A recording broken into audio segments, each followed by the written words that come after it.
All right.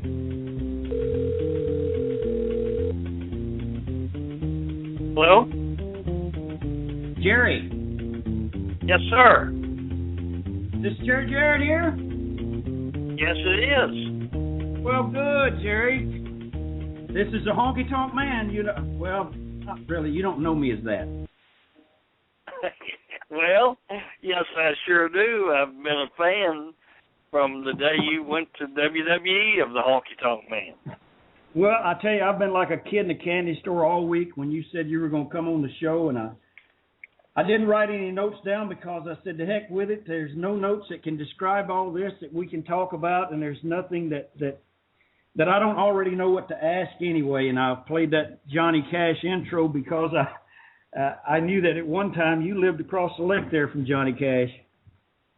Yeah, just right down the lake from him, and matter of fact, used to go up there. He and I both collected antique furniture. So we had a bunch of mutual friends, and June would call Deborah up, show her some chests that they'd bought from some auction somewhere. Yeah, you had a beautiful place over there, and let's start at let's do it different, Jerry. I don't want to start at the beginning. Let's start now and work our way back if you want to, and tell us. All right. You got a new house and a new place now, and you got all kind of new stuff going on in your life. Yeah, Wayne, I had open heart surgery 6 years ago, and I wanted Deborah to be close to Jason and Jennifer, so if I croaked, they'd help take care of her. So we moved out here to Franklin, found a house in the same neighborhood that Jennifer, our daughter, is in, and it's a beautiful place on the lake, Jackson Lake, and the house in Hendersonville was really nice, but it was so big it became a big headache. And even before my heart problems, it was just got to be too much to take care of. So yeah, we moved out here. I was completely out of wrestling. The TNA thing, went to heck, and so I was doing my construction, and I could do that from anywhere in the Nashville area. So that's why we moved out here. I'm trying to think. Go ahead. And for all the fans and the ones, of course, people around the Nashville and Middle Tennessee area, Franklin, Tennessee is one of the most beautiful places, along with where you were in Hendersonville. Franklin is probably one of the more beautiful places in and around the Nashville area to be. Yeah, it is. It's a lot of hills around here, and it's a nice setting. If you like Tennessee, it's a good place to be. Well, I spent a lot of time there, and we'll get into all of my mischievous ways in a few minutes. But tell us now. One of your fellows had contacted me about the book you're writing, and I told him I would rather him call me so we can talk about it as opposed to me trying to type it out, because when I try to write it out, I can't write down the words I need to say. So he needs to call me, but you have a book coming out. Yeah, as a matter of fact, he sent me the first draft, and I started reading it today. Wayne, it basically covers from the time I was born and my earliest memories, and it recounts how life was for a kid in the 50s growing up in Nashville. And as a matter of fact, that chapter, I called it The Best of Times, and ended up naming the book that because, I have nothing but happy memories of the 50s. We were, we were not nervous. We wasn't yet afraid the Russians were coming. And it was just a good time. We'd come out of the war, and we'd come out of the Depression, and everybody was optimistic about the future. And then the book goes ahead and recounts how I got started in the wrestling business, putting up with Nick Goulas, and your favorite Greek promoter. we got some Nick stories for sure, and the fans they'll be glad to hear those ones. I don't know if it was a blessing that you sent us up there to work for Nick on that Tupelo concession stand thing, or was it I don't know. But after that, Nick wanted to keep myself and Larry and Danny Davis around, and you guys went back to Memphis and had fun, and I was left up there with Nick. So yeah. But Wayne, I know you got to be proud of that, because I am. That Tupelo concession was probably the first hardcore match in the wrestling business. And later ECW copied us, and all the rest of the world did. But I would think, if I were you, that would certainly rank up there with one of the highlights of my career, that you started a whole genre of wrestling. Yes, and we want to talk about that, because it's such a historical event, and you promoted so many shows and so many wrestlers and so many wrestling events and created so many stars. But out of all the things, we look back on what we did, and there's a few things that stand out, and that happens to be the one that they talk about this thing 30 years after it happened. And for us, and you can tell the fans how it all came about. It was just something that happened. Yes. We have you not told the story yet? No, I have not told it at all. I've saved that for you. Oh, okay. All right. Well, we were in Tupelo, Mississippi, and it was a little small building, but had a great wrestling atmosphere, and the fans were just terrific. And they would scream and holler and threaten to cut Wayne Ferris's throat, and they were a real vocal crowd. And we had a little room right up over the concession stand that I'd sit up there with Lance Russell and Randy West or Mike Shields, whoever was running the camera at the time, and we had a elevated perch to film the matches. And all of a sudden, all hell broke loose. After the match was over, y'all fought out in the concession stand, and I told Lance and Randy, I said, get down there and see what's going on. This might make good television. So, of course, the camera was running as they went down the steps. And when they got down there, the people have, I'm sure everybody in the world is, if they didn't see it on television, they've seen it on YouTube. Y'all were in Mortal Kombat, throwing those big jars of tomatoes and ketchup and mustard and hitting each other over the head with pans, and it was just the damnedest fight that I'd ever been a part of. And I was scared to death that because y'all were knocking each other down and there was glass all over the floor. And of course I was, I got very concerned for y'all. And, back in those days when I wasn't wrestling, I tried to stay off camera, but I ran in just to say, hey, y'all, hell, you're going to kill each other. And it just turned out to be gold for our business, because everybody that doubted wrestling could look at that match and say, boy, that a lot of it might be phony, but that was real, and it was.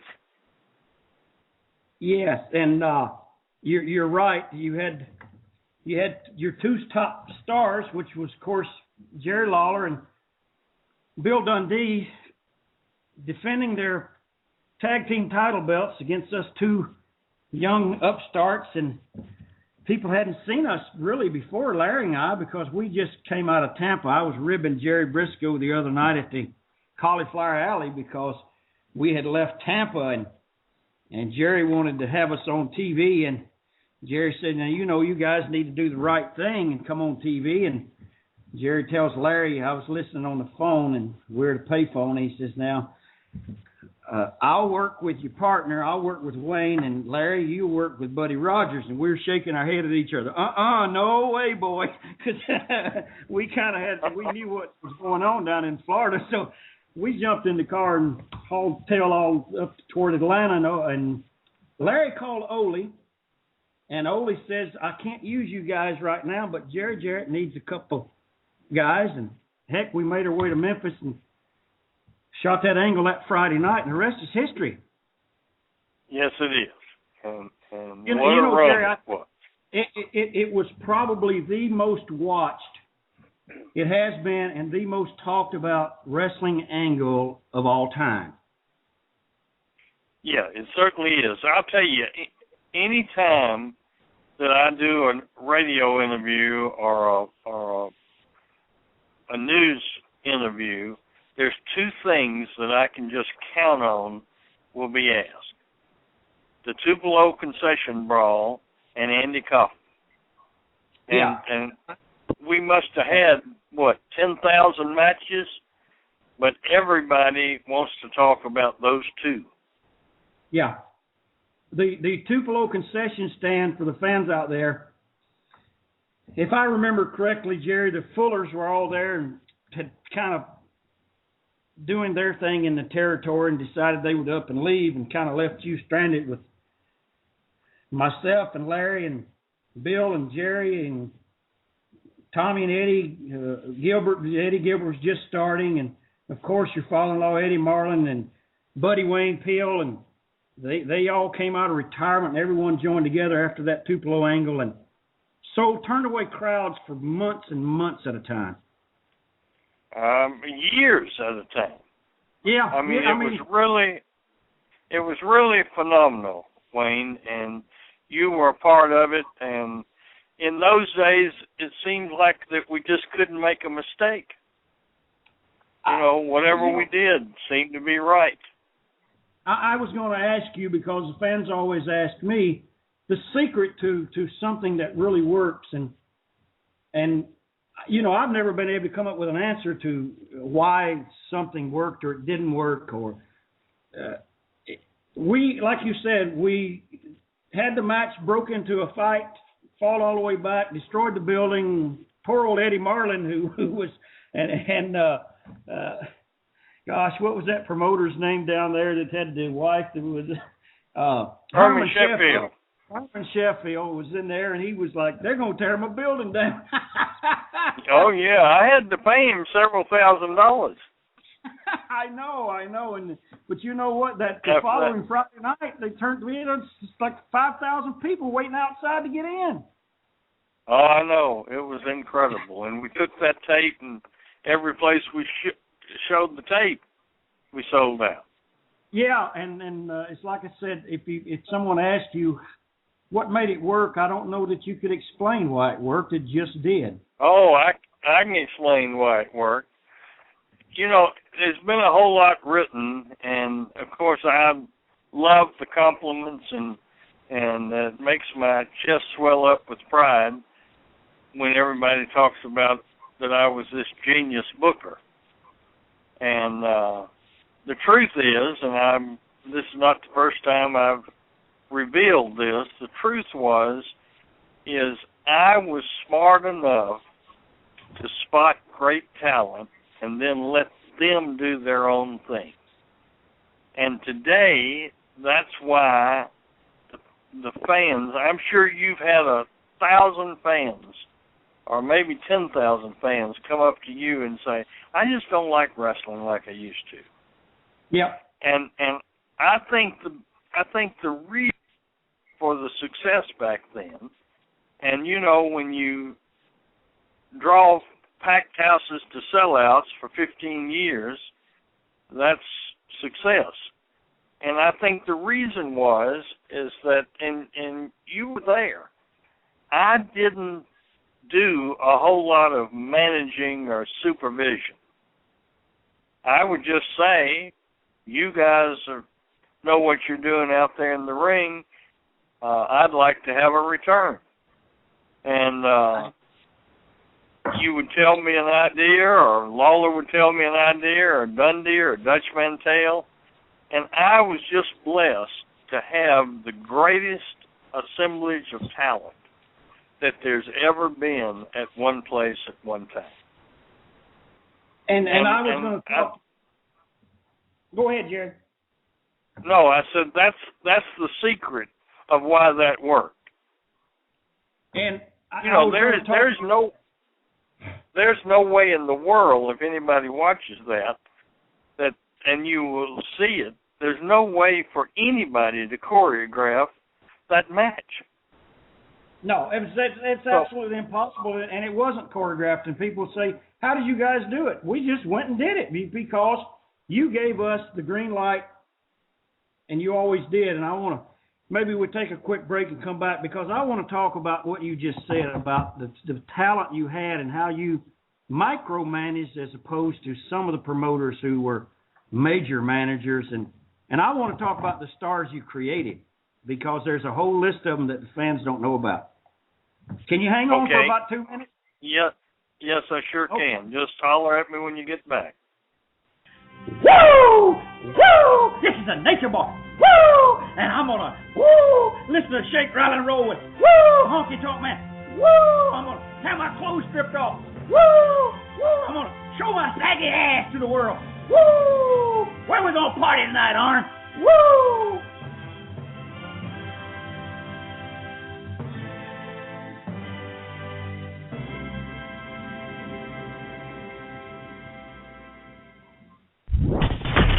You're now live with the greatest WWE Intercontinental Champion of all time, the Honky Tonk Man. Shake, rattle, and roll. Welcome back, fans, to Shake, Rattle, and Roll. Thank you for all joining us tonight. You're live with the legendary Jerry Jarrett and the Honky Tonk Man. And Honky, pick up where you left off. Okay, Jerry, you still with me? Yes, I sure am. I wanted to mention one time that you said you micromanaged, but periodically you would make your ring presence. And I think if you and I had a match tomorrow, we could go out and have a match and never have to see each other, talk to each other, because we had so many matches against each other, and you were fabulous. And the thing I remember most about you, Jerry, you were not selfish. You didn't care about what you looked like or what happened to you out there, because we did something in Louisville one night where we stripped you down to your underwear, and there was the biggest riot I'd ever seen in a building. The police had to come, and we fought our way out of the building, and the following week we turned people away again. And it was your genius of not being selfish, and that's the one thing I remember, and I'll always remember about Jerry Jarrett. Well, thank you, Wayne. I tell you, though, I was selfish. I wanted to make money so bad that I'd do just about anything. And I just figured, I really am astounded that today there's so many situations where bookers expect the people to buy in to the most unlikely scenarios. The truth of the matter is that, how tall are you, Wayne?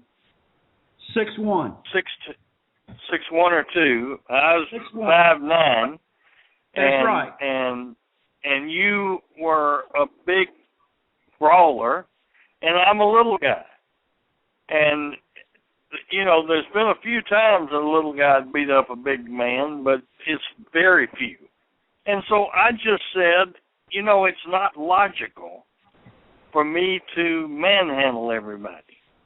So I took on the role of the underdog, and it was believable.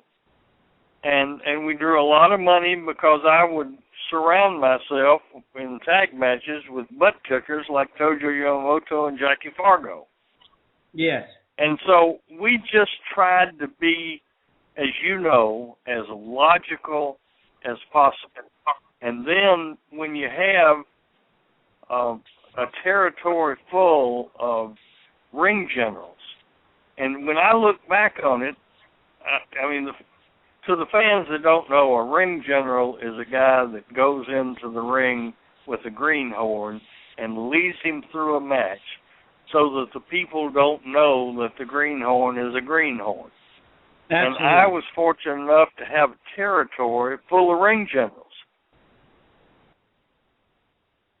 You did, and you mentioned earlier about your micromanagement and how you did it. And I can say this, that when you would walk in after you had been doing whatever you might be doing on the farm or back in construction, and all of a sudden Jerry Jarrett walked in and was in the locker room, there was no dissension. There was no one unhappy. There was no one twiddling their thumbs and chewing their nails. We weren't afraid that Jerry Jarrett, the boss, is here. You gave us such a relaxed atmosphere to go out and perform our craft that we had learned how to do, as opposed to, Ole's locker room was not like that. I can even say this, and Jerry Lawler and myself, we've had differences in the past, but there was always a little bit of dissension going on in those locker rooms, and it just wasn't the same. We couldn't go out and perform like we couldn't, and all of a sudden you'd show up, you're back on the scene, and heck, we're having fun making money. Yeah. Well, the wrestling business was fun in those days. Well, I mean, gosh, to be in Eddie Marlin's locker room, your father-in-law was a fun place to be, and to be over in the Herb Wilson's locker room in Blytheville and Buddy Wayne's locker rooms, it was just a great, happy place to be. And the guys had so much, we had fun just being silly. Yeah. Well, Go ahead, Jerry. Wayne, I had worked at the manufacturing company where it was not a fun place to work. And so I just took that life experience and I said, if people don't feel pressure, if people are happy, they will produce a whole lot more than if they're nervous and looking over their shoulder and afraid they're going to get fired tomorrow. Now, we had to give notices, but I like to think that in 95% of the cases, the talent knew that it was time for them to move on, so there wasn't a lot of hostility about it. Yes, because everyone who ever left always would be back again, and they knew that you would have them back a year, 2 years later, and they would.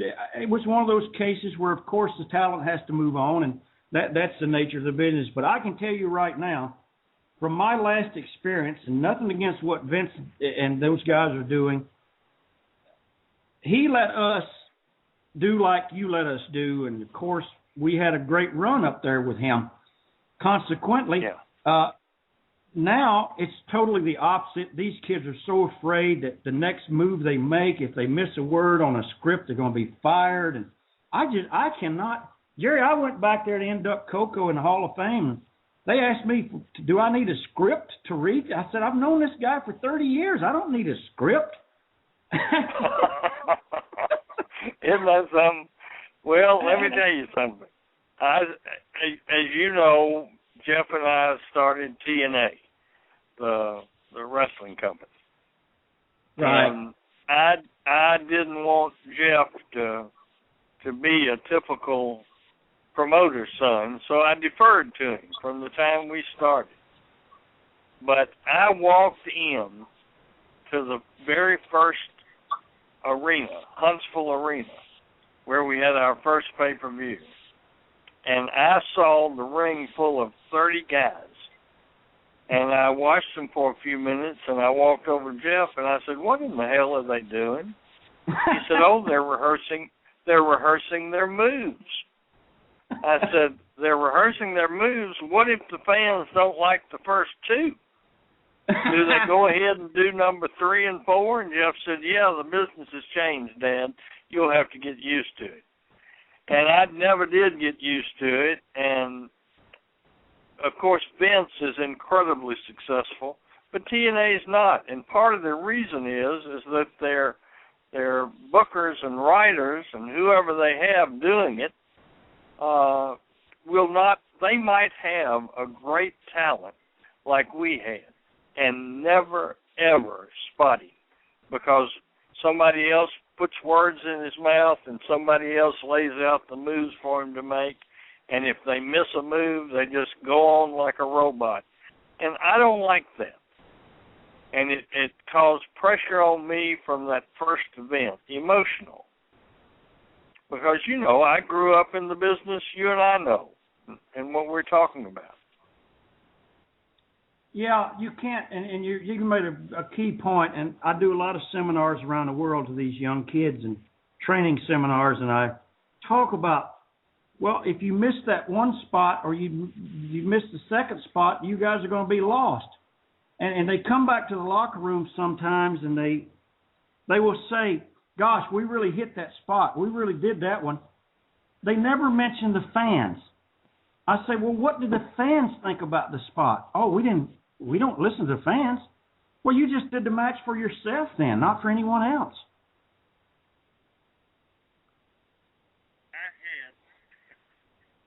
I had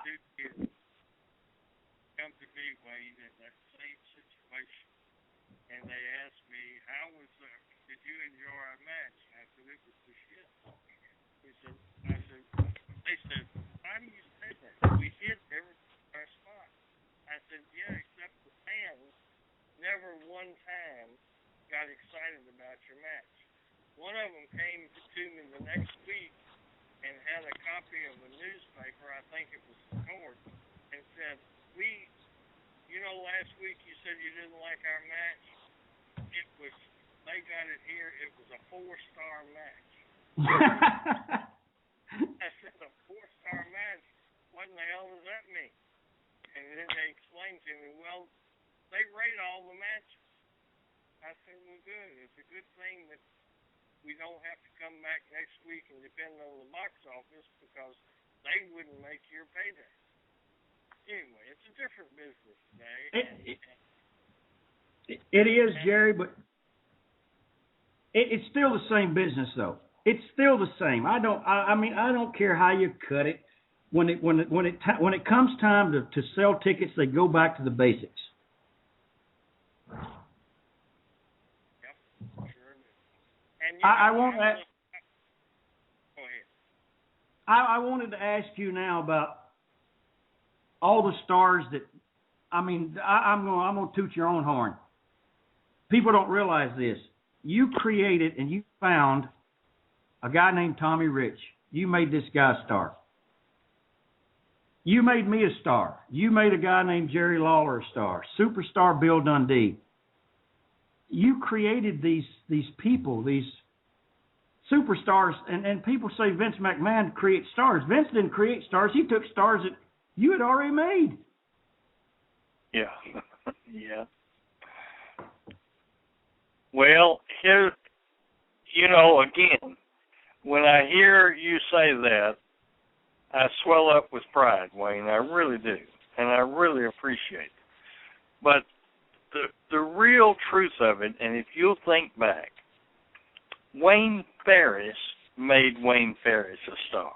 All Jerry Jarrett did was put him on the stage and give him a chance to shine. Because for every one, Wayne Ferris and Tommy Rich and Jerry Lawler, there were 20 that didn't make it. Yeah, that's true. And so, but, I wish that I could take credit. Well, you should, because you did it. I watched it happen, and I saw it. Yeah, here's what I did do. And they're not doing it today. I gave the guy a stage. and I gave him a supporting cast, and I gave him a good, high-rated television show. But I didn't make Wayne Ferris. Wayne Ferris made Wayne Ferris. Now, Wayne might not have become the star that he did if he had had some promoter that told him every move to make and controlled him. But everybody that I helped, I'd give them, do you remember that I never said anything negative the night of the match? Never. You never came in and, no, you never came in the locker room and shook your head and said, what are you guys doing out there? It's the worst drizzling dog doo-doo I've ever seen. Or no, because that's not positive. What I would do is, we had some dog doo-doo matches, but I would wait till the next night in Louisville, and before the matches, and I'd say, these things are really not logical. I wish you wouldn't do that in the ring, because I want the people to believe, at least while they're sitting here screaming. And just about everybody would say, I really appreciate that, Jerry. And then it would help them along where they would not keep doing silly things. I can tell you one guy that got angry at me and doesn't like me to this day. It was Ric Flair. Well, Rick we don't like him on this show either. Go ahead, Jerry. We don't like him on this show either, but go ahead. Well, I like him. What I'm saying, he doesn't like me.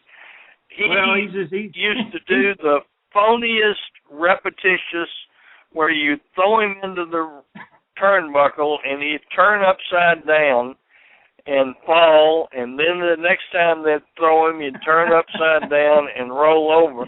And I told him, I said, Rick, you're a great wrestler, but please don't do those phony moves here in Memphis. Well, he didn't like that at all. Well, you know what Ole said in his book? He said, I voted for the guy to be a world champion to get him out of my territory because he did the same match every night. Yeah. Well, I mean, Rick is to be commended that he has lasted and can still get in the ring after all these years and all these bumps. Right. And he drew a lot of money. But all I'm saying is not everybody appreciated my constructive criticism. Well, I think most of us on this show agree with what you just said because we watched it. It got to the point where Jim Ross and Lawler were saying on WWE TV, "Oh, please, Rick, don't do that move. You know it doesn't work."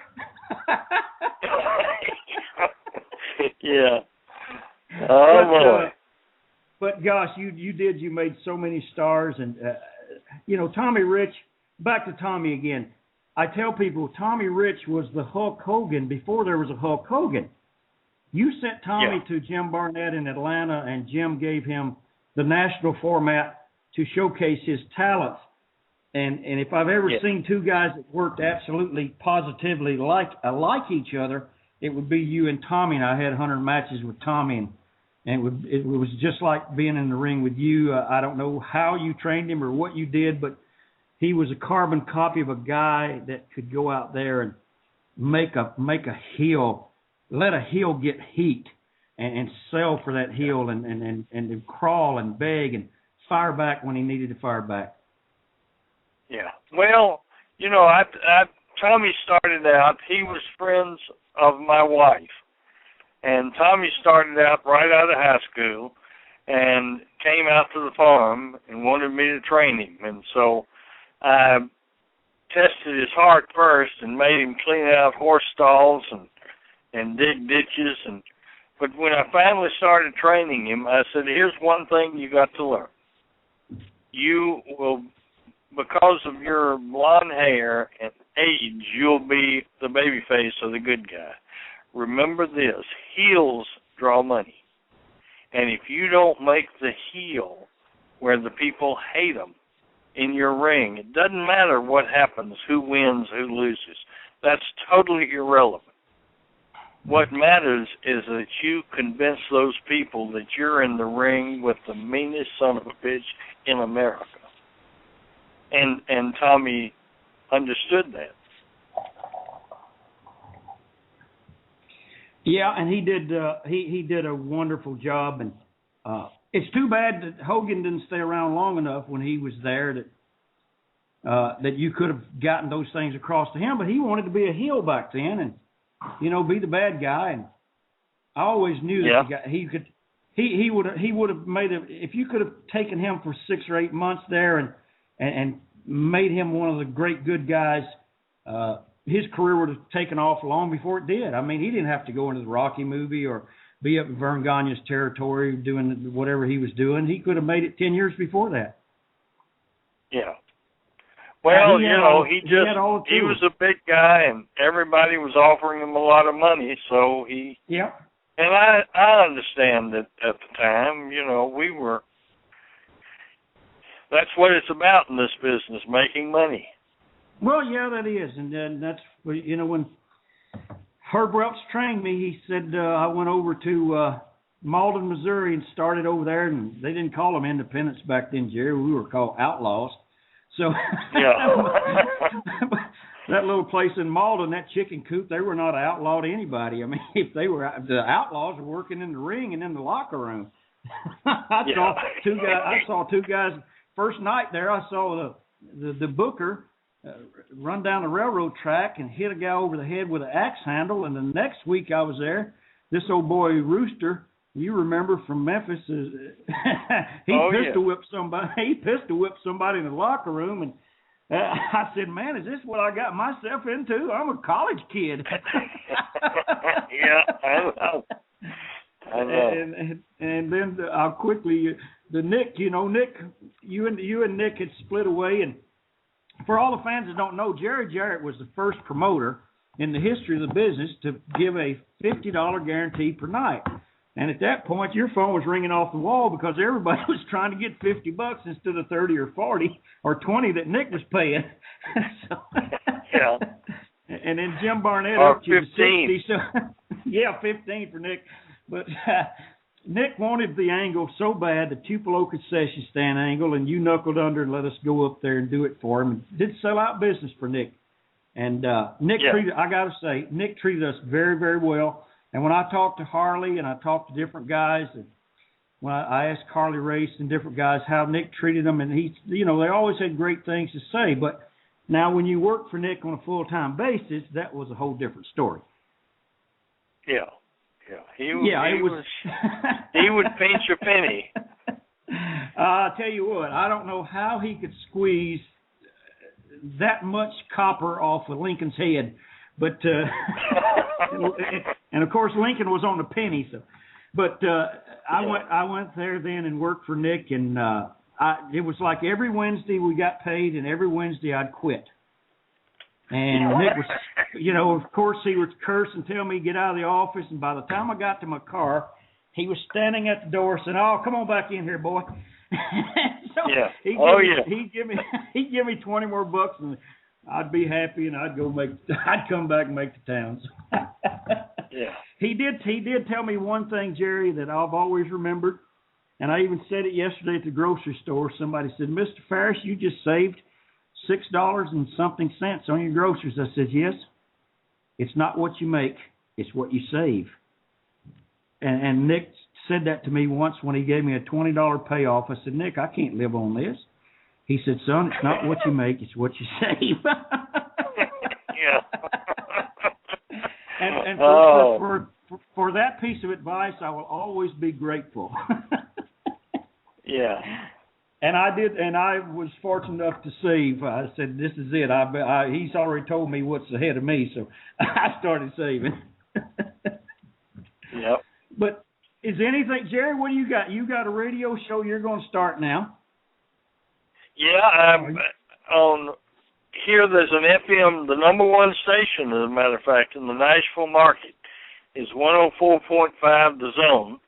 I'm going to be on for an hour every Saturday at 11 o'clock, and they stream this radio show. Well, they stream all their programming live on the internet. So people will be able to go to 104.5 The Zone at 11 o'clock, hear our show, and call in if they're in England or Japan. Well, that's great, and I'm sure you're going to be as successful with that as you've been with your wrestling career. Of course, fans don't know your mother was a great promoter. She promoted towns and always did very well and treated us with the utmost respect. And you always did as a promoter, and even in your home building practices, your farming, you've had a complete career that it needs to keep going, and this is a good way to do it. Well, I never did want to retire. And Jason, my youngest son, is 35 now, and it's time for him to be his own man. You know, anytime Daddy's around, no matter how much you defer to them, they still feel like they're second man on the totem pole.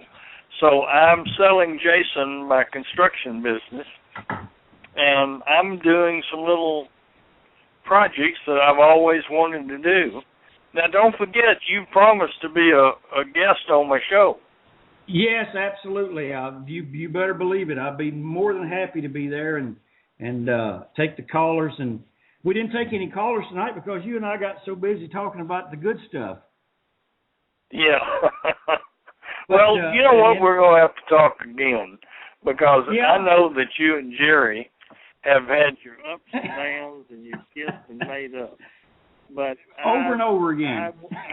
I want to talk about it, and I've got to tell you that I always respected you, that y'all were cousins, and you knew that Jerry wanted to be the only member of the family that was the King Bee in Memphis.